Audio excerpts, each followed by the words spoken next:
நீங்க சேமிப்பவரா இருந்தாலும் சரி அல்லது புதிய டெக்னாலஜி விரும்பியா இருந்தாலும் சரி, உங்களுக்கு என்ன வந்தாச்சு 10 HP. இங்கு புதிய பொருட்கள் மற்றும் ஸ்பேர் பார்ட்ஸை வெரிஃபைட் செல்லர்ஸ் மூலமாக வாங்கலாம். 10 HP இல் இன்றே லாகின் செய்யவும். பொதுவா வந்து இந்த ஹிஸ்டாரிக்கல் ஃபிலிம்ல வந்து ஒரு பேட்டர்ன் இருக்கும், பேலஸ் இருக்கும், பெரிய இது இருக்கும், சிஜின்னா அதுக்கு செலவிட்டு இருப்பாங்க. ஆனா இந்த படம் அப்படி கிடையாது. இது கம்ப்ளீட்டா ஆப்போசிட்டான ஒரு படம். ரஞ்சித் அண்ணா மண்டையில் ஓடிட்டு இருக்க டக்குன்னு ஒரு ஃபில்ம் மேக்கர் டக்குன்னு ஃப்ரீக் அவுட் ஆகிடுவாங்க. படம் ஆரம்பிக்கிறதுலேருந்து எண்டு வரைக்கும் இந்த படத்தோட கிராமரை வந்து அவர் தான் செட் பண்ணியிருக்காரு. ஒரு குதிரை வரதுன்றது வந்து வெறும் குதிரை காமிக்கிறதா இருக்கலாம், ஆனால் அந்த குதிரை வரதை ஷூட் பண்ணுறதுங்கிறது வந்து ரொம்ப கஷ்டம். ஏன்னா அந்த குதிரை ஓட்டிட்டு வருவரும் கரெக்டாக வரணும், நம்மளும் குதிரையை கரெக்டாக ஷூட் பண்ணணும். ஒவ்வொரு ஷாட்டுக்கான மெனக்கடல் எல்லாமே பண்ணியிருக்கோம்.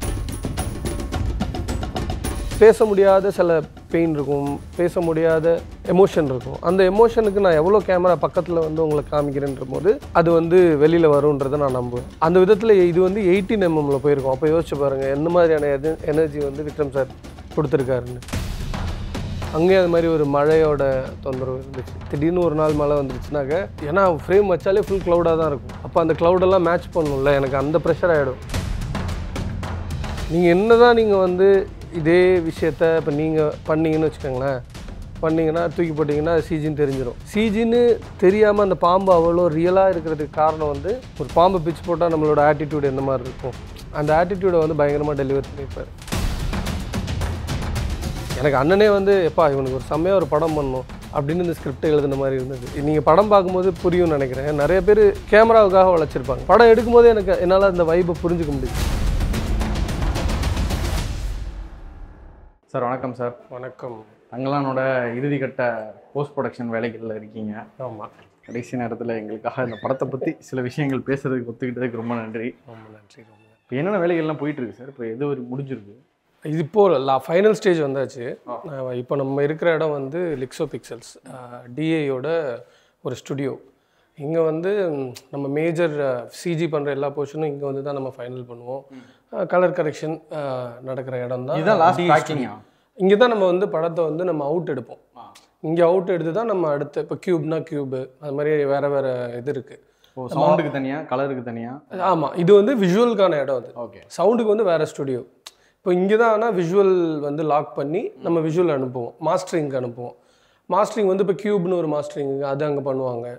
சவுண்டு வந்து அவங்க அங்கே கொடுத்துருவாங்க, அங்கே மாஸ்டரிங் பண்ணி தியேட்டருங்களுக்கு போவோம்.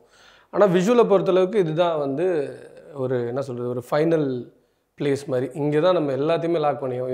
ஒரு ஃப்ரேமாக இருந்தாலும் சரி, இல்லை ஒரு ஷார்ட்டோட கலர் கரெக்ஷன் எல்லா டோனுமே வந்து உள்ளே போகலாம்.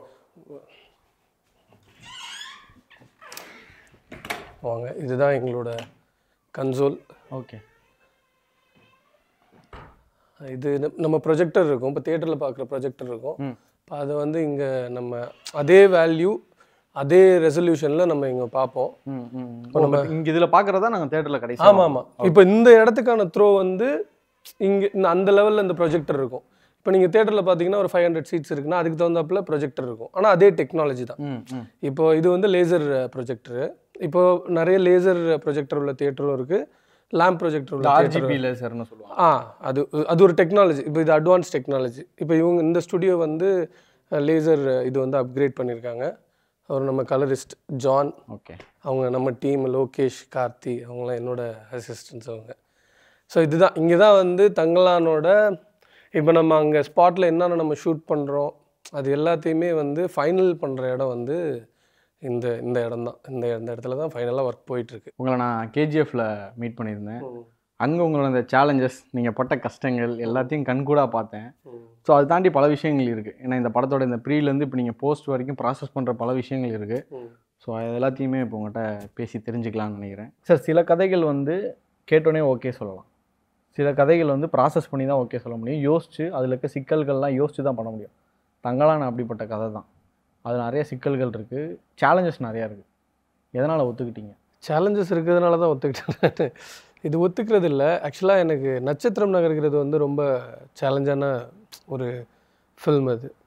அப்போது நானும் ரஞ்சித் அண்ணனும் அதை டிசைன் பண்ண விதம், ஒவ்வொரு லைட்டிங்காக ஒவ்வொரு சீனாக எப்படி பண்ணணுன்ற ஒரு அந்த சிங்க் எங்கள் ரெண்டு பேருக்குள்ளே ரொம்ப நல்லா இருந்துச்சு. நிறைய தாட்ஸ் போட்டு பண்ண படம் அது. ஸோ அதுக்கப்புறம் தெர் இஸ் நோ கொஷினே இல்லை. அவர் வந்து அடுத்து இது பண்ணுறோண்டா அப்படின்ற இடத்துக்கு வந்து தங்கலான் வந்து எனக்கு அப்படி தான் வந்துச்சு. நான் பண்ணுவேனா பண்ண மாட்டேனா அப்படின்ற கொஷின்லாம் இல்லை. அவர் சார்பட்டா நான் வந்து அடிஷ்னல் சினிமாட்டோகிராஃபி பண்ணும்போது நட்சத்திரம் எப்படி எனக்கு அமைஞ்சதோ, நட்சத்திரம் பண்ணும்போது தங்கலானுக்குள்ளேயே நான் அந்த வேர்ல்டுக்குள்ளே அந்த க்ரூவுக்குள்ளே நான் அப்படி தான் வந்தேன். ஒரு பை டிஃபால்ட்டாகவே நான் அந்த டீமில் இருந்தேன். ஆனால் அந்த சேலஞ்சஸ் தான் பிடிச்சிருந்தது. பொதுவாக வந்து இந்த ஹிஸ்டாரிக்கல் ஃபில்மில் வந்து ஒரு பேட்டர்ன் இருக்கும். ஹிஸ்டாரிக்கல் ஃபில்ம்னாலே ஒரு பெரிய பேலஸ் இருக்கும், பெரிய இது இருக்கும், சிஜின்னா அதுக்கு செலவிட்டிருப்பாங்க. ஆனால் இந்த படம் அப்படி கிடையாது. இது கம்ப்ளீட்டாக ஆப்போசிட்டான ஒரு படம். இதை போய் ஒரு ராமோஜி ஃபிலிம் சிட்டிக்குள்ளே போய் நீங்கள் ஷூட் பண்ண முடியாது. அப்போது இது ஒரு ஹிஸ்டாரிக்கல் ஃபிலிம், ஆனால் வேறு வேறு சேலஞ்சஸ் வந்து இந்த படத்துக்குள்ளே இருக்குது. அதில் வந்து நாங்கள் எல்லாருமே வந்து ரொம்ப மைன்யூட்டாக ஒர்க் பண்ணியிருக்கோம் இந்த படத்தில். சில கதைகள் கேட்கும்போது அதை நாங்களாம் இப்போ ஒரு சராசரி மனிதர்கள் வந்து அதை இமேஜின் பண்ணுற வேர்ஷன் வேறு. ஒரு சினிமாட்டோகிராஃபர் அந்த கதையை படிக்கிறப்போ அதை இமேஜின் பண்ணுற வேர்ஷன் வேறையா இருக்குமா, இல்லை அதில் டிஃப்ரென்சஸ் என்னவா இருக்கும்? இப்போ நம்ம ஆல்ரெடி பை டிஃபால்ட்டாக நம்ம ஒரு ஃபில்ம் மேக்கிங்குள்ளே தான் இருக்கோம். இப்போ நம்ம படம் பார்க்கும்போதே நீங்கள் பார்க்குற படம் வேறு, நான் பார்க்குற படம் வேறு. ஃபஸ்ட்டு வந்து ஒரு டெக்னீஷியனாக நம்ம அதுக்குள்ளே என்ன இருக்குது அப்படின்றது தான் முதல்ல தேடுற ஒரு இது இருக்கும், ஒரு தேடல் இருக்கும் அந்த ஸ்கிரிப்டுக்குள்ளே. அப்போது அந்த விதத்தில் பார்க்கும்போது கண்டிப்பாக வந்து இப்போ நான் அந்த ஒரு கதைக்குள்ளே போகிற விதமும் ஒரு ஆடியன்ஸ் பார்க்குற விதமும் வேறு வேறு ஸ்கேலில் தான் இருக்கும். ஆனால் என்றைக்குமே ஃபஸ்ட் ரீடிங் வந்து நான் ஒரு டெக்னிக்கலாக படிக்க மாட்டேன், கதையாக தான் படிப்பேன். என்ன மாதிரியான வேர்ல்டுக்குள்ளே இது நம்மளை தூக்கிட்டு போகுது, அது ஒரு ட்ரிப்பு தானே. தங்கலானோட ஸ்கிரிப்ட் படித்தோன்னா என்ன தோணுச்சு? தங்கலானோட ஸ்கிரிப்ட் வந்து அதான் வேறு வேறு வேர்ஷன் இருந்திருக்கு. எனக்கு ஃபஸ்ட்டு வேர்ஷன் இருந்தப்போ எனக்கு வந்து படிச்சுட்டு எனக்கு வந்து ரொம்ப ஷாக்கிங்காக இருந்துச்சு ஃபஸ்ட் எலிமெண்ட். ஏன்னா ரஞ்சித் அண்ணாவோட படங்கள் எல்லாமே நம்மளுக்கு தெரியும் அவரோட ஃபில்மோகிராஃபியில். இது வந்து அவரோட படம் தான், ஆனால் அவர் வந்து ஒரு பயங்கரமான ஒரு டைம் ஜம்ப் அடிச்சிட்டாரு. இதில் சொல்ல வர கருத்து அவரோட பாலிட்டிக்ஸ் இருக்குது, அவரோட ஃபிலாசபி எல்லாமே இந்த படத்துக்குள்ளே இருக்குது தங்கலானில். ஆனால் அவர் புதுசாக பண்ணியிருந்தது என்னென்னா இந்த சினிமேட்டிக் யூனிவர்ஸ்னால் பேரலல் யூனிவர்ஸ் கிடையாது. இதுக்குள்ளே அவர் உருவாக்கின ஒரு வேர்ல்டு இருக்குல்ல, அது பயங்கர ஷாக்கிங்காக இருந்தது. அது ரொம்ப டஃப்பு. அந்த டஃப்னஸ்குள்ளெல்லாம் போகல. நாங்கள் வந்து ஃபஸ்ட்டு கதையாக படித்தோன்னே ஒரு மிகப்பெரிய பிரம்மாண்டமான ஒரு வேர்ல்டாக இருந்துச்சு. அது முதல்ல எனக்கு புரியல இந்த சென்ஸ். இப்போ நான் ஒரு கற்பனையில் இருப்பேன், அவரோட உட்காரும்போது தான் அது ஒரு அறிவலுக்கு வர முடியும். இந்த கதையை படிக்கும்போது அவர் அதாவது கேமராவுக்காக இந்த கதையை எழுதுகிற மாதிரி ஒரு வருஷம் தோணுச்சு. இதுக்கு முன்னாடி என்னென்னா ஒரு நிகழ்வு நடக்கும், அந்த நிகழ்வு வந்து ஒரு சீனு ஒவ்வொரு சீனாக போகும். இது வந்து ஒவ்வொரு சீனாக அந்த படத்தை நம்ம வந்து பார்க்க முடியாது. இது வந்து ஒரு ஃப்ளோ, ஒரு மேட்னஸ்ன்னு சொல்லலாம். இந்த படம் வந்து ஒரு ரஞ்சித் அண்ணா மண்டையில் ஓடிட்டு இருக்க ஒரு ஃப்ரீக் அவுட், டக்குன்னு ஒரு ஃபில்ம் மேக்கர் டக்குன்னு ஃப்ரீக் அவுட் ஆகிடுவாங்க. அந்த ஃப்ரீக் அவுட்டோட ஒரு ஹேங் ஓவராக தோணுச்சு. இது வந்து இது படம் ஆரம்பிக்கிறதுலேருந்து எண்டு வரைக்கும் இந்த படத்தோட கிராமரை வந்து அவர் தான் செட் பண்ணியிருக்காரு. இதை நம்ம வந்து இப்போது குரோசாவோட்டேருந்தோ இல்லை வந்து ஸ்கார்செசிட்டேருந்தோ இந்த படத்தோட கிராமரை வாங்க முடியாது. இது வந்து அவர் செட் பண்ணுற கிராமர். அந்த கிராமருக்குள்ளே தான் விக்ரம் சாரும் ஒர்க் பண்ணியிருப்பார், நானும் ஒர்க் பண்ணியிருக்கேன், எல்லாருமே. அது வந்து இந்த first reading, second reading, third reading போகும்போது அது மல்டிப்ளை ஆகிட்டே இருந்துச்சு.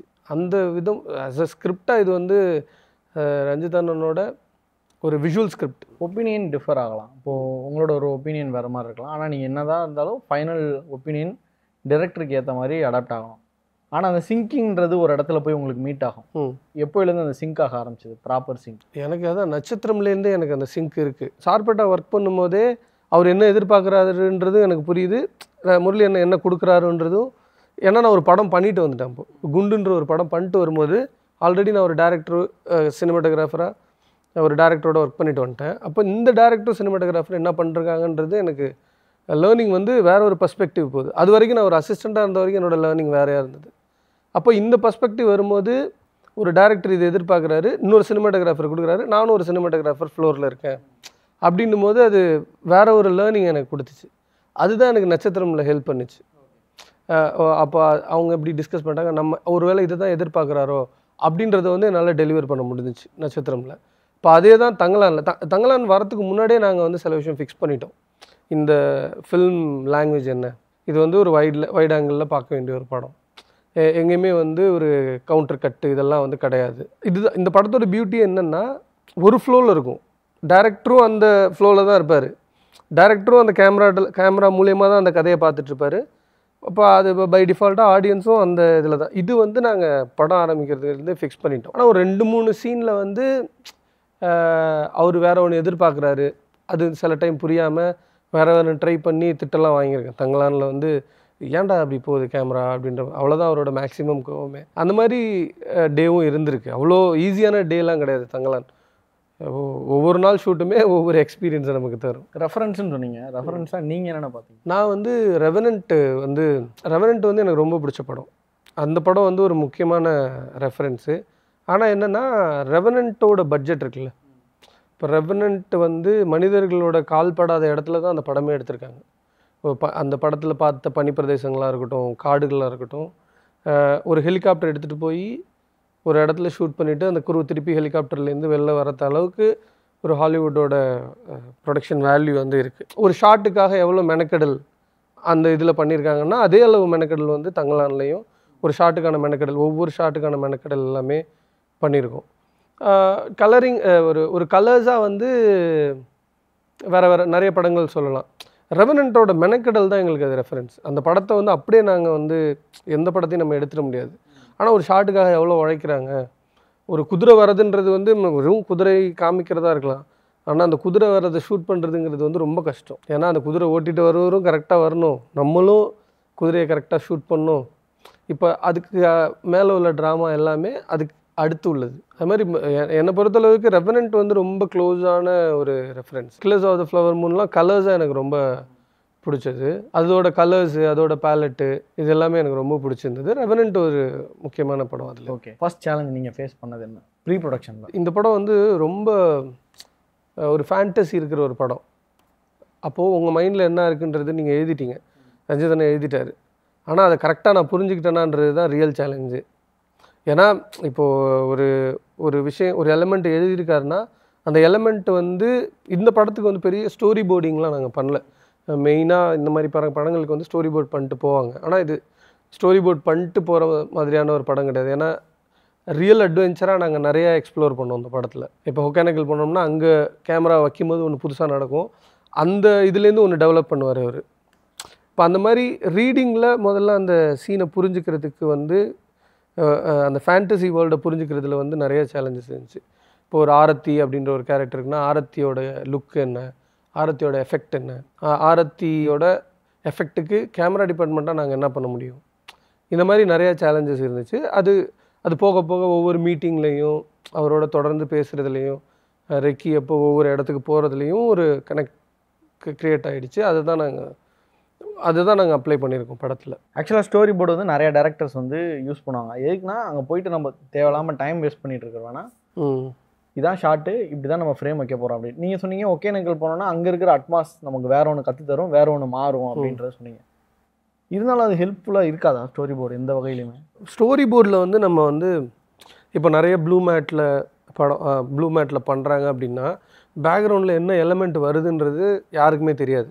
அப்போது ஒரு ஃபோர்க்ரவுண்டு கேரக்டரை வந்து ஃபிக்ஸ் பண்ணிவிட்டு பேக்ரவுண்டில் ஒன்று வரைஞ்சிருவாங்க, அதை வந்து க்ரியேட் பண்ணிப்பாங்க. அப்போது அந்த லென்ஸுக்கு அந்த லெவல் ஆஃப் பேக்ரவுண்டு வரணும் அப்படின்றது வந்து ஒரு அண்டர்ஸ்டாண்டிங்காக ஸ்டோரி போர்ட் பண்ணுவாங்க. இந்த படம் நாங்கள் ப்ளூ மேட்டில் எடுக்கல. ஆக்சுவலாக இது வந்து ஒரு ரியல் லொக்கேஷனில், இப்போ ரெவனண்ட் வந்து ப்ளூ மேட்டில் எடுத்த படம் கிடையாது. அதே மாதிரி தான் தங்கலானுமே போய் ஒரு ஃப்ரேம் ஒரு இடத்துல எங்களுக்கு இந்த கதை எங்கே பக்காவாக ஃபிக்ஸ் ஆகுதுன்ற ஒரு இடத்துல வந்து அந்த கேமராவை போய் வைக்கிறோம். அது வச்சோடனே அது வந்து வேறு ஒரு வேர்ல்டுக்குள்ளே அழைச்சிட்டு அது வந்து நம்மளுக்கு ஒன்று திருப்பி தருது. அப்போ அதை ரிசீவ் பண்ணுறதுக்கு ஒரு குரூ ரெடியாக இருக்கணும், அதில் உள்ள சவால்களை வந்து சந்திக்கிறதுக்கு ரெடியாக இருக்கணும். அந்த மாதிரி தான் அந்த படம் வந்து எடுக்கப்பட்டிருக்கு. இதை வந்து ஒரு நேரோடான ஒரு 4 ஃப்ரேமுக்குள்ளே வந்து ஃபிக்ஸ் பண்ணிவிட்டு இதை தான் நாங்கள் எடுத்துகிட்டு வந்திருந்தோம்னா அது வந்து மறுபடியும் ஒரு டிப்பிக்கலான ஒரு ஹிஸ்டாரிக்கல் ஃபில்மாக தான் இருந்திருக்கும். இப்போ எனக்கு எக்ஸாம்பிளுக்கு இப்போ இந்த ஷார்ட் எடுத்துக்கலாம், இது ஒகேனக்கல்ல. ஆமாம்.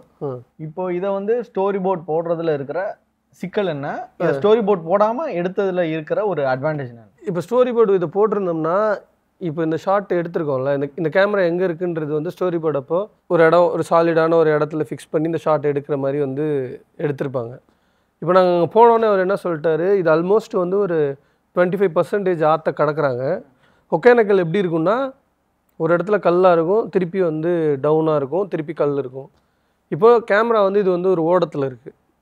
ஓடத்தில் ஃபிக்ஸ் பண்ணி தான் நாங்கள் வந்து இப்போ கேமரா வச்சுருக்கோம்.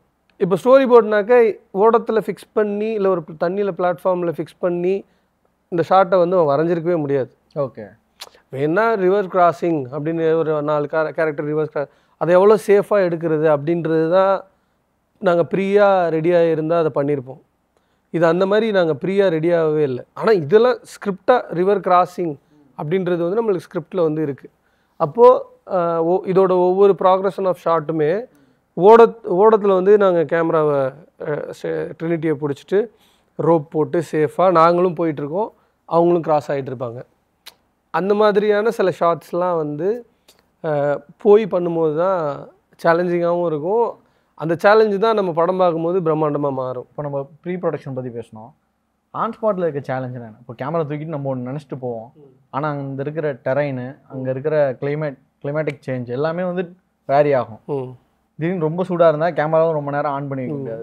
அந்த மாதிரி பல சிக்கல் இருக்குது. ஃபில்ம் மேக்கிங்கில் உள்ள மிகப்பெரிய சவால் வந்து என்னென்னா, இப்போ எழுதிட்டு போகிற ஒரு விஷயத்தை வந்து கரெக்டாக எடுத்துகிட்டு வரமா அப்படின்றதுக்கு. அதுக்காக ஒரு 4 மலை ஏறணுனாலும் ஏறி இறங்கி தான் ஆகணும் நம்ம. அந்த மாதிரி இந்த படத்தில் வந்து இது பை டிஃபால்ட் இவர் எழுதியிருக்கிறதுல வந்து ஒரு மலை ஏறி இறங்கணுன்றது வந்து டிஃபால்ட். அது வந்து டிக் பண்ணிவிடுவோம். அங்கே ஏறினப்புறம் அந்த ஷாட்டை கரெக்டாக கிடைக்குதா நமக்கு. இப்போ விக்ரம் சார் மாதிரியான ஒரு ஆக்டர் வந்து எப்படின்னா, ஒரு ஆக்சிஸ் கேமரா அப்படி லெஃப்ட்டு மாறிட்டாலும் கண்டுபிடிப்பார்.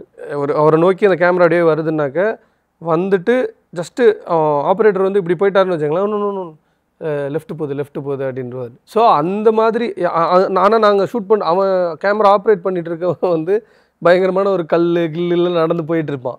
அப்போது அவருக்கு இப்போ கேமரா ஆப்ரேட்டருக்கு வரல அப்படின்னு சொல்லிட்டு நம்ம லெஃப்டாக ஃபாலோ பண்ண முடியாது. அந்த ஷாட்டோட வேல்யூ வந்து அப்படி 100% வந்து, ஏன்னா ஒரு 18mm லென்ஸ் தான் படம். 95% படம் வந்து 18mm லென்ஸ் தான். 18mm okay. அது ஒரு வைட் 100%னே சொல்லலாம். நீங்கள் ஒரு 2-3 ஷாட்டு இல்லை ஒரு 10 ஷாட்டு மேக்ஸிமம் தான் வேறு லென்ஸில் வந்து இந்த படத்தோட ஷாட்ஸ். அது வந்து க்ளோஸ்அப்பு எல்லாமே க்ளோஸ்அப் தான். 18mm நீங்கள் ஒரு க்ளோஸ்அப் பார்த்தா எப்படி இருக்கும், அப்படி தான் இந்த படத்தோட லென்சிங் வந்து அப்படி தான் டிசைன் பண்ணியிருக்கும். அந்த ஷாட் வந்து அப்படி நின்னா தான் நீ கரெக்டாக இருக்கும். அந்த ஆக்சஸில் நின்னா தான் கரெக்டாக இருக்கும். அது கொஞ்சம் லெஃப்ட்டோ ரைட்டோ போயிடுச்சுன்னா அவரோட ஆக்டிங்கும் வெளில வராது, ஷாட்டும் எஃபெக்டாக இருக்காது. அந்த மாதிரி ஒரு டெரெயினில் அந்த மாதிரி விஷயங்களை அச்சீவ் பண்ணுறது வந்து இது மிகப்பெரிய சவால் இந்த படத்தில். ஏன்னா சார் கண்டுபிடிக்கிற ஒரு ஆள். சில பேர் வெறும் நடிச்சுட்டு போயிடுவாங்க, அவங்களுக்கு நம்ம லெஃப்ட் போகிறோமா ரைட்டு போகிறோமா அப்படின்றதுலாம் தெரியாது. ஆனால் இவர் ஜஸ்ட்டு அந்த கேமராவை பார்க்க மாட்டார், ஆனால் அந்த கேமரா எங்கே வருதுன்றதை வந்து ட்ரேஸ் பண்ணிகிட்டே இருப்பாங்க. ஏன்னா அவங்க வந்து கேமராவுக்கு தான் அந்த ஆக்டிங்கை கொடுக்குறாங்க. விக்ரம் சார் மாதிரியான ஒரு பிரில்லியன்ட் ஆக்டர்ஸ்லாம் கேமராவுக்கு எப்படி கொடுக்கணுன்ற ஒரு டெக்னிக் வந்து தெரிஞ்சவங்க. ஒரு சின்ன க்ளோஸ்அப்பில் இருக்கிற மெனக்கடல் தான் யோசிச்சு பாருங்கள். ஒரு வைடு 200 பேர் ஆர்டிஸ்ட்டு இது எல்லாருமே உள்ளே இருக்கும்போது அப்போ அது எவ்வளோ பெரிய டஃப்பான ஷாட்டாக இருக்கும். ஃப்ரீயாக ஒரு இன்டர்வியூ கொடுக்கும்போது நாங்கள் ரொம்ப கஷ்டப்பட்டு எடுத்தோம், நிறைய டஃப்பான ஷாட் இருக்குது அப்படின்றது வந்து எல்லா ஃபில்ம் மேக்கர்ஸும் சொல்கிறது தான். ஆனால் இது படம் பார்க்கும்போது ஆடியன்ஸ் அதை வந்து உணர்ந்துட்டாங்க, இல்லை இவங்க ரொம்ப கஷ்டப்பட்டு எடுத்திருக்காங்க, இல்லை வந்து எப்படி இதை அச்சீவ் பண்ணாங்கன்னே தெரியலையே அப்படின்ற ஒரு கொஷின் வந்து ஆடியன்ஸ்க்கு வந்துட்டால் தான் அது சரி. அது ஒரு கொஷின் மார்க் தான். அது கண்டிப்பாக ஒர்க் அவுட் ஆகுன்ற நம்பிக்கை வந்து இருக்குது எங்களுக்கு. ரஞ்சித் அவர்கள்ட்ட பேசிகிட்டு இருக்கும்போது அவர் சொன்னார், I'm not a technical person, எனக்கு வந்து பெருசாக இப்போ என்ன வேர்ஷன் ஆஃப் இது நல்லாயிருக்கு ஹையர் அண்ட் அதெல்லாம் எனக்கு தெரியவே தெரியாது அப்படின்னு சொன்னார். ஆனால் ஒவ்வொரு ஃபிலிம் மேக்கரோட இது மாறிட்டே வரும். சில பேர் டெக்னிக்கல் பர்சனாகவும் இருப்பாங்க. நீங்கள் சொல்லுங்கள், ஒரு டைரக்டர் டெக்னிக்கலாக பர்சனாக இருக்கிறது வந்து ரொம்ப முக்கியமாக, இல்லை அவங்களோட இது அந்த டிரெக்ஷன்னா அது மட்டும் இருந்தாலே போதும், சினிமாட்டோகிராஃபர் வந்து அதை அடாப்ட் பண்ணி ப்ராப்பர் ஃப்ளோவில் போயிடுமா? இல்லை, அவர் சொன்ன மீனிங் என்னென்னா, நானும் அந்த இன்டர்வியூ பார்த்தேன், நானும் அங்கே இருந்தேன். அவங்களுக்கு டெக்னிக்கலாக சொல்ல தெரியாது. நிறைய டைரக்டர்ஸ்க்கு வந்து எனக்கு 32 போடு அப்படி சொல்ல 50 போடுங்க. ஆனால் அவங்க கேட்குற விஷயங்கள் வந்து அது நம்ம புரிஞ்சுக்கணும். இப்போது 18 போடுற அதே க்ளோஸ்அப்பை வந்து நான் 50mm அச்சீவ் பண்ண முடியும். ஆனால் இந்த படத்துக்குள்ளே அந்த மாதிரி நம்ம போக முடியாதுன்றதை நாங்கள் ஆல்ரெடி டிசைட் பண்ணிட்டோம். எங்கேயுமே வந்து ஒரு 50 க்ளோஸ்அப்பை வந்து பார்க்கவே முடியாது. இடையில ஒரு வாட்டி 32 போட்டு ஒரு இதனோட வேறு மாதிரி இருக்குது, வேறு படம் மாதிரி இருக்குது அப்படின்ற லெவலில் வந்து இந்த லாங்குவேஜ் வந்து ஃபிக்ஸ் பண்ணியிருந்தோம். அப்போது ஒரு எனக்கு என்னென்னா டேரக்டருக்கு ரஞ்சித் அண்ணன் வந்து இந்த சிங்க் எங்களுக்குள்ளே இருக்குது. பட் ஆனால் ஓவராலாக ஜென்ரலாக டேரக்டர்ஸாக ஒரு ஸ்கிரிப்ட் எழுதிட்டாங்கனாலே அவங்க டெக்னிக்கலாக எழுதுறது தான் அது. எப்படி ஒரு எப்படியும் ஒரே சீனாக அவங்க ஒரு படம் ஃபுல்லாக எழுத போகிறது கிடையாது. ஒரு சீன்லேருந்து இன்னொரு சீன் கட் பண்ணுறாங்கனாலே அவங்க டெக்னிக்கலாக இருக்காங்கன்னு அர்த்தம். அந்த நான் கேட்டிருந்தது இப்போ லென்சிங் நீங்கள் சொன்ன மாதிரி இதுக்கு 18mm யூஸ் பண்ண போகிறோம், இதுக்கு 25 இந்த மாதிரி அது வந்து இப்போ இந்த படத்தில் வந்து ஒரு ஃப்ளோவில் போயிட்டோம் நாங்கள். அதனால இந்த ஒரு ஃப்ளோவை நாங்கள் ஃபிக்ஸ் பண்ணிட்டோம். இப்போ இது இல்லாமல் இப்போ நட்சத்திரமில் வந்து வேறு லென்ஸ் தான் நம்ம யூஸ் பண்ணுவோம். ஒரு பேசிக்காக ஒரு 32mmன்றது வந்து ஒரு ஸ்டாண்டர்ட் லென்ஸாக இருந்தாலும் வேறு இது. அப்போது அவங்க என்ன எனர்ஜி வந்து அந்த ஷாட்டில் எதிர்பார்க்குறாங்க அப்படின்றத வந்து நம்ம புரிஞ்சுக்கணும். இப்போ நான் என்னோடய ஃபில்ம் மேக்கிங்கில் நான் ஃபாலோ பண்ணுறது என்னன்னாக்க, இப்போ உங்களை நான் காமிக்கிறேன், ஒரு ஷாட்டில் நான் உங்களை காமிக்கிறேன்னா உங்களுக்குள்ளே நீ சில சீனில் வந்து உங்களுக்குள்ளே பேச முடியாத சில பெயின் இருக்கும், பேச முடியாத எமோஷன் இருக்கும். அந்த எமோஷனுக்கு நான் எவ்வளோ கேமரா பக்கத்தில் வந்து உங்களை காமிக்கிறேன்ற போது அது வந்து வெளியில் வரும்ன்றதை நான் நம்புவேன். அந்த விதத்தில் இது வந்து 18mm போயிருக்கோம். அப்போ யோசிச்சு பாருங்கள் எந்த மாதிரியான எனர்ஜி வந்து விக்ரம் சார் கொடுத்துருக்காருன்னு. சில இடத்துல வந்து ஒரு பெரிய லேண்ட் இருக்கும், அந்த பெரிய லேண்டில் வந்து நான் ஒரு 135ல் பார்த்தா எப்படி இருக்கும் அப்படின்றத நான் வந்து விரும்புவேன். அப்போது அது ஒரு நேரோடான ஒரு ப்ராப்பர் கேன்வாஸை வந்து எனக்கு தெரியும், ரொம்ப டிஸ்டார்ஷன் இல்லாமல் ஒரு ப்ராப்பர் கேன்வாஸை தரும். அந்த மாதிரி அந்த டைரக்டர் என்ன எழுதியிருக்காரு, ஒரு சீனுக்குள்ளே என்ன ட்ரை பண்ணுறாரு அப்படின்றது அதுதான் லென்சிங். அது ஒவ்வொரு சீனுக்காகவும் மாறலாம். ஒரு படம் ஃபுல்லாக ஒரே லென்சிங்கில் இருக்கலாம், இல்லை ஒரு சீனுக்குள்ளே ஒரு பட்டுன்னு ஒரு எமோஷன் தேவைப்படலாம், அப்போ நான் வேறு ஒரு லென்ஸ் மாற்றலாம். அது வந்து இப்போ எப்படி ஒரு மியூசிக் மாதிரி தான். எந்த நோட்டை எங்கே பர்ஃபெக்டாக ஹிட் பண்ணுமோ அந்த இடத்துல ஹிட் பண்ணுற மாதிரி அந்த லென்ஸை போட்டால் அந்த எமோஷன் நமக்கு வரும். 18mm லென்ஸ் யூஸ் பண்ணேன்னு சொன்னீங்கல்ல, ஒரு அல்ட்ரா ஒயிட் காட்டுறது, எதனால் அல்ட்ரா ஒயிட்லேயே எல்லா ஷார்ட்ஸும் போகலாம் அப்படின்னு? இந்த படத்தோட பர்ஃபார்மன்ஸ் வந்து அந்த மாதிரியான பர்ஃபார்மன்ஸ். இப்போ நான் சொன்னல ஸ்கிரிப்ட்லேயே இது ஒரு ஜேர்னியை இன்க்ளூட் பண்ணியிருக்கு இந்த படம். ஒரு நகர்தல் இருக்குது, ஒரு கதைக்குள்ளே ஒரு ஃப்ளோ இருக்குது. அப்போ எங்கேயுமே கேமரா வந்து ஃபிக்ஸ்டாக நின்றுச்சு, ஃபிக்ஸ்டாக கேமரா நிற்கும், ஆனால் அதுக்கு ஒரு பர்பஸ் இருக்கும். அப்படி மூவ் ஆகிறதுக்கான பர்பஸ் இருந்துச்சுன்னா மூவ் ஆகிட்டே இருக்கும் கேமரா வந்து படத்தில் உள்ள கேரக்டர் எதையோ ஒன்று தேடிட்டு இருக்காங்க. ஒரு ஆடியன்ஸாக தேட்டரில் உட்காரும்போது நம்மளும் அவங்களோட சேர்ந்து எதையோ ஒன்று தேடுற ஒரு மூடு இருக்கணும்.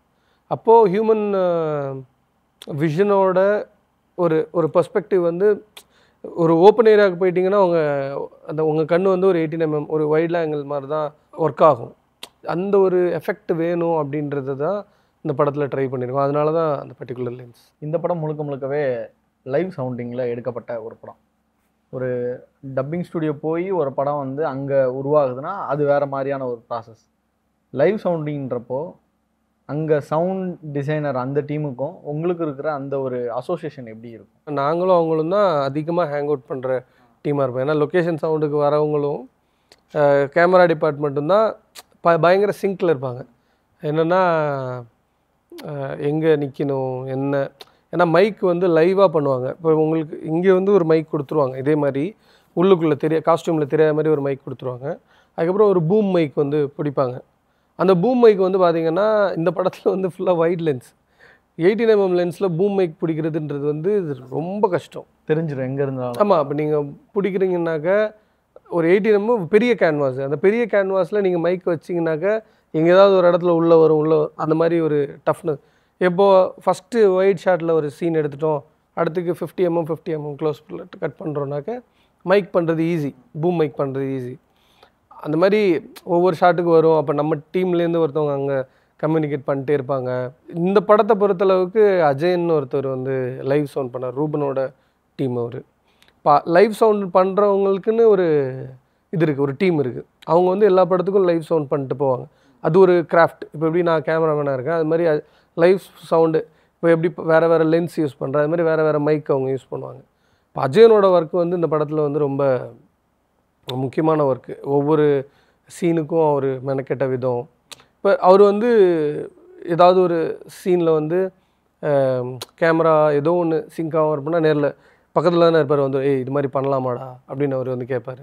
அது ஒரு டீம் ஒர்க்கு தான். இந்த படத்தை பொறுத்தளவுக்கு சவுண்டாக இருந்தாலும் சரி, கேமரா டைரக்ஷன் டிபார்ட்மெண்ட்டில் இருக்கிறவங்க எல்லாருமே வந்து ஒரு அவுட்புட்டை நோக்கி ஒர்க் பண்ணியிருக்கோம். இப்போ சில ஷாட் வந்து நீங்கள் ப்ராப்பராக அதை முடிச்சிருப்பீங்க, சவுண்டில் வந்து அது ஒர்க் ஆகாமல் இருக்கும்.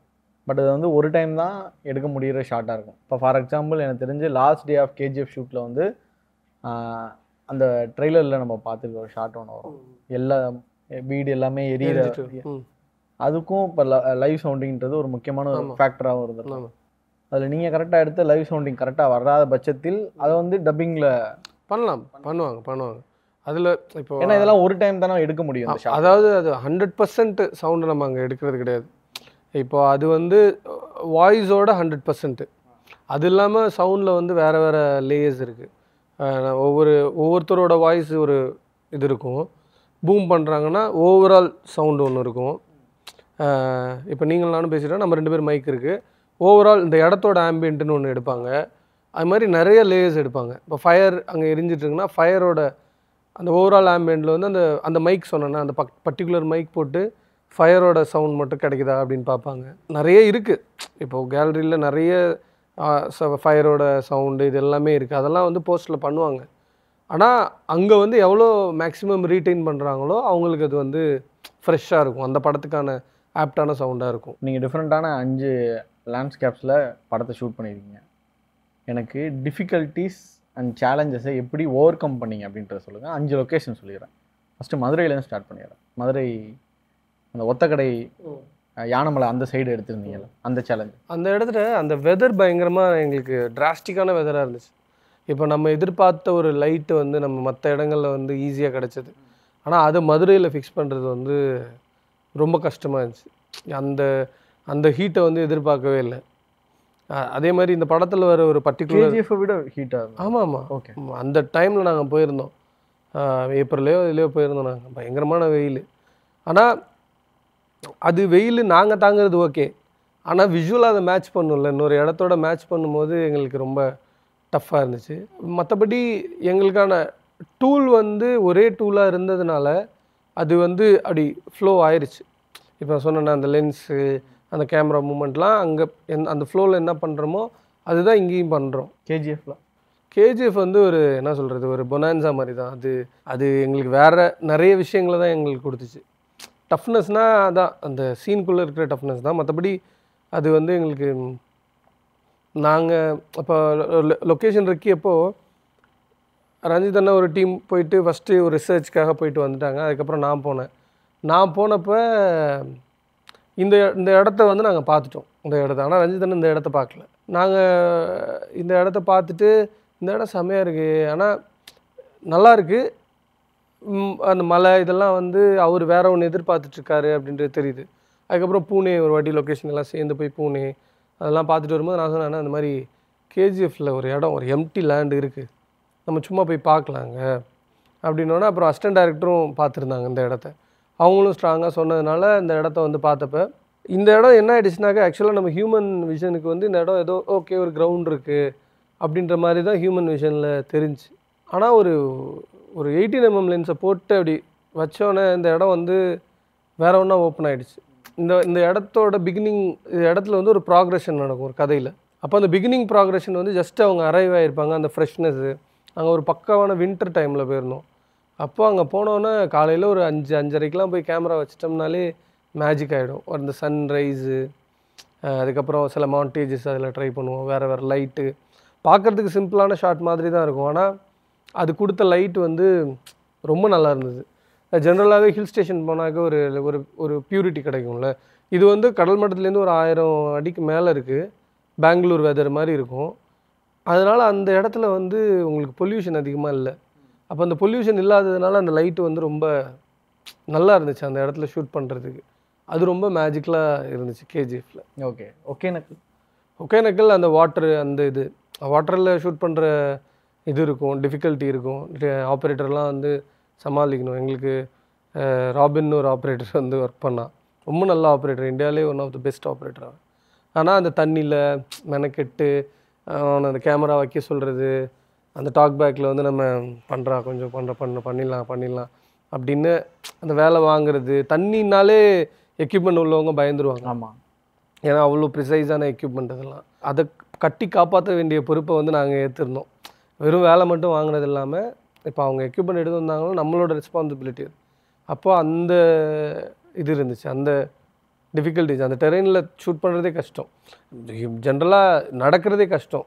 அந்த ஒகேனக்கல் தண்ணி உள்ளெல்லாம் வந்து போகாதீங்கன்னு தான் சொல்லுவாங்க. அந்த மாதிரி இடத்துல ஷூட் பண்ணும்போது அது ரொம்ப கஷ்டமாக இருந்துச்சு. இதை வந்து ஒரு சீக்வன்ஸ் வந்து மேட்ச் பண்ணோம் சென்னையில். இது 100% நாங்கள் ஷூட் பண்ண முடியாது. ஸோ அது பை அகெயின் அதை வந்து பக்காவாக மேட்ச் பண்ணுற ஒரு டிஃபிகல்ட்டி இருக்குது. அது வந்து செட்டுக்குள்ளே நடக்கும். ஆமாம். அது எப்படி மேட்ச் ஆகும்? நீங்கள் அந்த இதில் பார்த்துருப்பீங்களே மேக்கிங்லலாம், அந்த ஒரு ப்ளூ டேங்க் மாதிரி தண்ணியில் அண்டர் வாட்டர் மாதிரி, அதெல்லாம் அதோட கனெக்ட் ஆன ஒரு சீக்வன்ஸ் தான் அது. அது படம் பார்க்கும்போது உங்களுக்கு தெரியும். ஓகே. ஆந்திராவில் ஒரு இடத்துல ஷூட் பண்ணீங்க. அந்த இடம் வந்து அந்த ராஜம்பேட்டில் வந்து நான் ஒரு இடத்துல வண்டியை பார்க் பண்ணிவிட்டு அங்கேருந்து நாங்கள் அந்த இடத்துக்கு ஸ்பாட்டுக்கு போகிறதுக்கு வந்து ஒரு 1 hour ஆகும். 1 hourனால் வண்டி போட்டாச்சுல்ல, அதுக்கப்புறம் ஃபுல்லாக கேமரா எல்லாத்தையுமே தூக்கிட்டு போகிறது வந்து 1 hour ஆகிடும். காலையில் வந்து சன்ரைஸ் பிரச்சனை இல்லை, போயிடுவோம். போய் ப்ராப்பராக ஷூட் பண்ணிவிட்டு 6 மணிக்கு பேக்கப் ஆகுதுன்னா இருட்டாகிடும். அந்த இருட்டில் தான் நாங்கள் திருப்பி எக்யூப்மெண்ட்லாம் எடுத்துகிட்டு வரணும். என்ன எது இடையில எது இருக்குது என்ன அப்படின்றது தெரியாது. ஆனால் கம்ப்ளீட்டாக மணல். ஸோ அந்த மணல்னால என்ன ஆகிடும்னாக்கா அந்த காலெல்லாம் வந்து செருப்பு ஷூலாம் போட்டு போக முடியாதாங்க. ஷூ ஃபுல்லாக நனைஞ்சிடும், ஃபுல்லாகவே தண்ணியாக தான் இருக்கும். இந்த இவ்வளோ அளவுக்கு கால்லேருந்து இவ்வளோ தூரம் தண்ணி நனைஞ்சிருக்கும், அங்கங்கே தண்ணி இருக்காது. ஸோ அந்த ஒரு 10 நாள் வந்து பயங்கரமான, மொத்த க்ரூவுமே ஆக்சுவலாக ரொம்ப கஷ்டப்பட்டோம். அதுதான் first 10 days of the shoot. ஆனால் அது பழகுனதுக்கப்புறம் இதுக்கப்புறம் எங்கே வேணாலும் ஷூட் பண்ணிடலாம் அப்படின்ற ஒரு நம்பிக்கை வந்துருச்சு. அங்கேயும் அது மாதிரி ஒரு மழையோட தொந்தரவு இருந்துச்சு. ஏன்னா ஓவராலாக மழையில் ஷூட் பண்ணுறதுங்கிறது வேறு, திடீர்னு ஒரு நாள் மழை வந்துருச்சுனாக்க அந்த க்ளவுடு, ஏன்னா ஃப்ரேம் வச்சாலே ஃபுல் க்ளவுடாக தான் இருக்கும். அப்போ அந்த க்ளவுடெல்லாம் மேட்ச் பண்ணணும்ல, எனக்கு அந்த ப்ரெஷர் ஆகிடும். 2-3 நாள் இப்படி ஷூட் பண்ணிட்டோம், 3ஆவது நாள் இப்படி ஒரு வெதர் வருது. ஷூட்டையும் நம்ம வந்து நம்மளோட ஒரு வெதர் ரீசனுக்காக கேன்சல் பண்ண மாட்டாங்க, ஏன்னா இவ்வளோ தூரம் வந்திருக்காங்க பண்ணி தான் ஆகணும் அப்படின்னும் போது அந்த ஓவரால் படத்துக்கு வந்து ஒவ்வொரு சீக்வன்ஸுக்குமான வெதரை மேட்ச் பண்ணுறது வந்து ரொம்ப டஃப் இந்த படத்தில். ஏன்னா ஒரு சீக்வன்ஸே வந்து 20 நாள் ஷூட் பண்ணியிருக்கோம். அது ஒரு நாளில் நடக்கிற சீக்வன்ஸ். அப்போ அந்த 20 நாளில் டிஃப்ரெண்ட் வெதர்ஸ் இருந்திருக்கும். அதை ஒரு இடத்துக்கு மேட்ச் பண்ணுறதுன்றது வந்து ரொம்ப டஃப் ஆக்சுவலாக. ஓகே. இவிபின்றது ஒரு செட் ஒர்க் பண்ணி எடுக்கப்பட வேண்டிய ஒரு இடம். அந்த இடத்துலையும் சேலஞ்ச் இருக்குமா? இவிபியில் வந்து என்னென்னா இது வேற ஒரு டெரெயினை தான் காமிக்க போகிறோம். இவிபியாக நம்ம காமிக்க போகிறது இல்லைல்ல. அப்போ அந்த டெரெயினை நம்ம காமிக்கிறோன்னா அதுக்கு என்ன லைட்டிங்காக இருக்கட்டும், இல்லை சிஜி என்னென்ன வரப்போகுது, அதுக்கான ப்ராப்பர் பிளேட்ஸு, இது எடுக்கிற டஃப்னஸ் வந்து இவிபியில் இருந்தது. அதே நேரத்தில் இவிபியில் தான் அந்த அண்டர் வாட்டர் அதெல்லாம் எடுத்தோம். அப்போது அங்கேயுமே டிஃபிகல்ட்டிஸ் நிறையா இருந்தது. எனக்கு இது ஒரு விஷயம் தெரிஞ்சுக்கணும்னு நினைக்கிறேன். பாம்பை வந்து பிச்சு போடுற மாதிரி ஒரு சீக்வன்ஸ் வரும், அது எப்படி ஷூட் பண்ணுவீங்க? ஆக்சுவலாக அந்த ஷார்ட்டோட பவரே என்னென்னா அந்த சிஜி கிடையாது.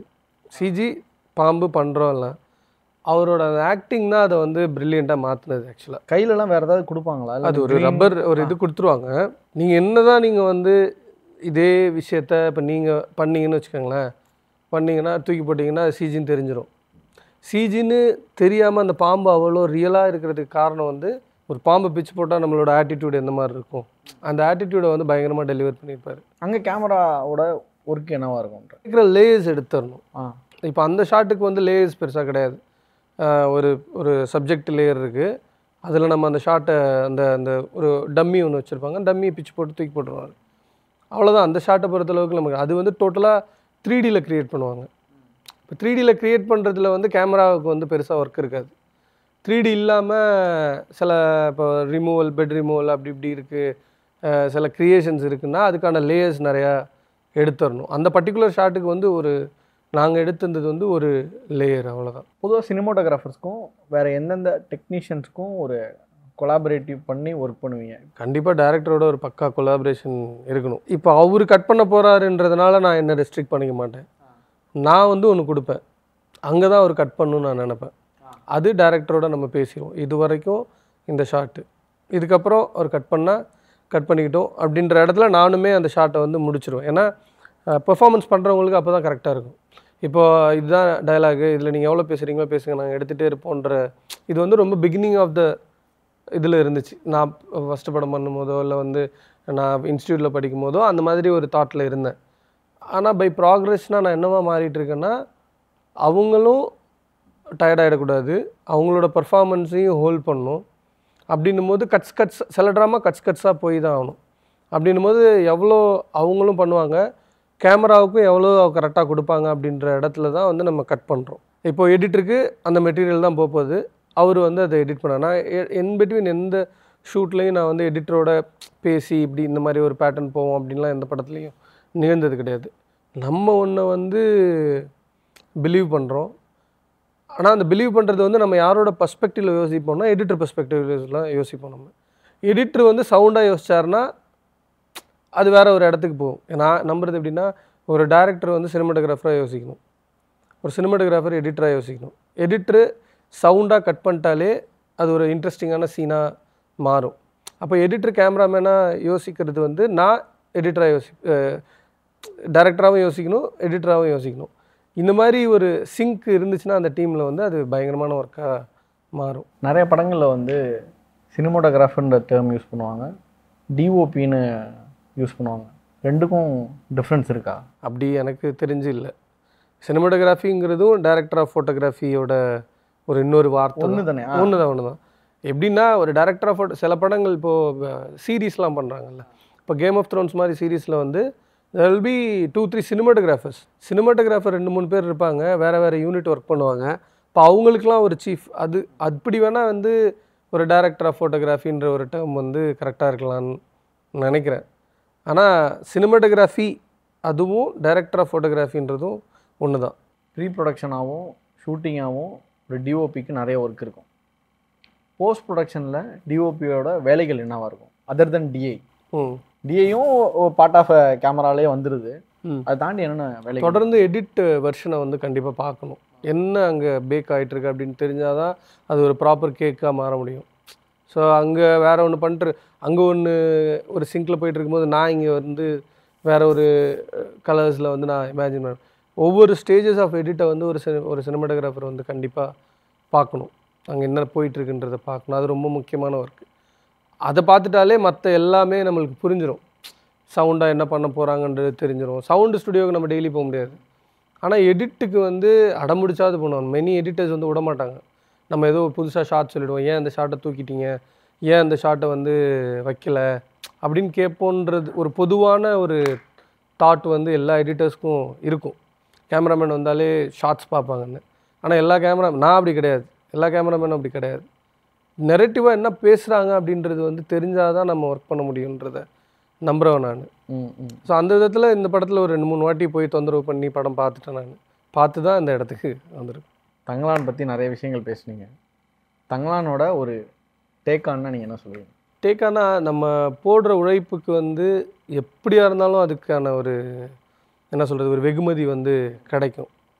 இந்த படத்தில் வந்து நான் மட்டும் இல்லை, எல்லாருமே பயங்கரமான உழைப்பை வந்து கொடுத்துருக்கோம். அது உழைப்புங்கிறது வந்து வெறும் கிளிஷேயான வேர்ட் மாதிரி மாறிடுச்சு. இப்போ உழைப்புனாக்க எல்லாருமே உழைச்சி தானே இருக்கும் அப்படின்றது டப்புன்னு எல்லாருக்குமே தோணிடும். அப்படி கிடையாது. இது வந்து ஹார்ட் ஒர்க் கிடையாது, இது வந்து மைண்ட் லெவலில் வந்து ஒரு ஒர்க்கை போட்டிருக்கோம். அது எனக்கு என்னன்னா, இது வரைக்கும் நான் எல்லா படங்களும் அப்படி தான் பண்ணியிருக்கேன். நட்சத்திரம் நகர்களில் இதை விட அதிகமாக போட்டிருக்கேன். அதில் எனக்கு எதுவுமே சம்திங் நான் இந்த வேர்ல்டு எனக்கு எதுவுமே கொடுக்கலையோ அப்படின்ற ஒரு சின்ன ஒரு ஆதங்கம் இருக்குது. அது வந்து எனக்கு தங்கலான் வந்து பண்ணும் அப்படின்ற ஒரு நம்பிக்கையை வந்து இதோட அவுட்புட் கொடுத்துருக்கு. இதில் நடித்த நடிகர்கள் கொடுத்துருக்காங்க எல்லாருமே. பார்வதி மேமாக இருக்கட்டும், டேனியலாக இருக்கட்டும், ஹரி, மாளவிகா, எல்லாருமே வந்து ஏதோ ஒரு ஃப்ரேமுக்காக உழைச்சோம். எனக்கு என்னென்னா, ஒரு கேமராவுக்காக எல்லாருமே இவ்வளோ பெரிய உழைப்பை கொடுத்த மாதிரி இருந்துச்சு. ஒரு படத்துக்காக இல்லாமல் எல்லாருமே வந்து கிஷோரோட ஒரு சினிமாட்டோகிராஃபி வந்து நல்லா வரணும் அப்படின்னு. ரஞ்சிதனோட படம்ன்றது இருந்தாலுமே இந்த இந்த இந்த இந்த ஒர்க் இந்த கேமராவில் இந்த சினிமாட்டோகிராஃபியில் வந்து எல்லாருமே நிறைய ஒர்க்கை கொடுக்கணுன்ற மாதிரி இருந்துச்சு எனக்கு. தங்கலான் அந்த மாதிரியான ஒரு எனக்கு அண்ணனே வந்து எப்பா இவனுக்கு ஒரு செம்மையாக ஒரு படம் பண்ணணும் அப்படின்னு இந்த ஸ்கிரிப்டை எழுதுன மாதிரி இருந்தது. ஸோ நீங்கள் படம் பார்க்கும்போது புரியும்னு நினைக்கிறேன். நிறைய பேர் இதில் கேமராவுக்காக உழைச்சிருப்பாங்க. நான் நடிக்கிறேன் அப்படின்றது இல்லை, நான் ஒரு கதையை சொல்கிறேன் அப்படின்றது இல்லை. எல்லாருமே டுவர்ட்ஸ் வந்து வாங்க இதுலேருந்து. ஏன்னா படம் எடுக்கும்போதே என்னால் அந்த வைப்பை புரிஞ்சிக்க முடிஞ்சிச்சு. எல்லாருமே வந்து கேமரா சைடே கரெக்ஷன் சொல்லிட்டு இருப்பாங்க. கேமரா அங்கே போகுதுன்னா நான் இப்படி பண்ணணும்ல, கேமரா ஏன்டா அங்கே போகுது, இந்த மாதிரியான டயலாக்ஸ் தான் ஷூட்டிங்கில் நிறையா இருந்துச்சு. அப்போது கேமரா வந்து இந்த படத்தில் வந்து ரொம்ப சென்டர் ஆஃப் அட்ராக்ஷனாக இருக்கும் அப்படின்றத வந்து நான் படம் முடிஞ்சோடனே எல்லோரும் பார்க்கும்போது அதை கமெண்ட்டாக சொன்னாங்கன்னா அதை விட பெரிய டேக் ஆன் வந்து எதுவுமே என் லைஃப்பில் இருக்க முடியாது. சார் தேங்க்யூ சார், நிறைய விஷயங்கள் பேசுனீங்க. எனக்கு என்னென்னா ஆச்சரியம் வந்து படம் பார்க்குறதுக்கு முன்னாடி இவ்வளோ விஷயங்கள் இருக்குது. நான் இது எல்லாமே படம் முடிஞ்சோன்னே சொல்லணும்னு தான் நினச்சேன்.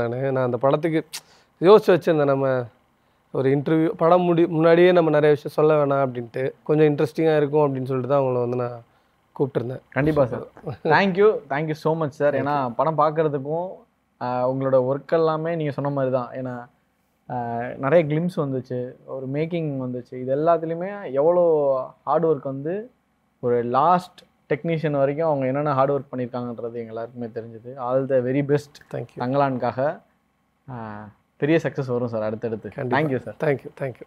நீங்க சேமிப்பவரா இருந்தாலும் சரி அல்லது புதிய டெக்னாலஜி விரும்பியா இருந்தாலும் சரி, உங்களுக்கு என்ன வந்தாச்சு 10 HP. இங்கு புதிய பொருட்கள் மற்றும் ஸ்பேர் பார்ட்ஸை வெரிஃபைட் செல்லர்ஸ் மூலமாக வாங்கலாம். 10 HP இல் இன்றே லாகின் செய்யவும்.